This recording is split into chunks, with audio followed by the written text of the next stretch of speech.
June 8, 2026 అంగళ్ళు market సంబంధించిన ధరల సమాచారం. దిగుమతితో నేడు పోలిస్తే తగ్గిందికి. ధరల విషయానికి వస్తే ఈ ఫిల్టర్ పొడికాయలు అన్ని క్వాలిటీలు మినహాయిస్తే ఏ టమాటాలు తీసుకున్నా కూడా రూ. 800 పైమాట, రూ. 800 దగ్గర నుంచి 850, 860, 820, 890 ఇవన్నీ మీడియం క్వాలిటీలు.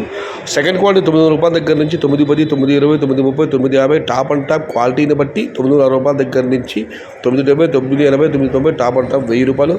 ప్రస్తుతానికైతే ఒక చిన్నలాంటి రూ. 1050. మొత్తం మీరు చూస్తే రూ. 800 నుంచి ఆరంభపు ధర, రూ. 950 ముగింపు ధర. టాప్ అండ్ టాప్ 970 నుంచి రూ. 1050. Today Angallu market tomato big level grades ₹800 starting rate, ₹1000 ending rate. Only 1 or 2 items ₹1050. ఇది ఈరోజు అంగళ్ళు మార్కెట్కి సంబంధించిన ధరల యొక్క సమాచారం.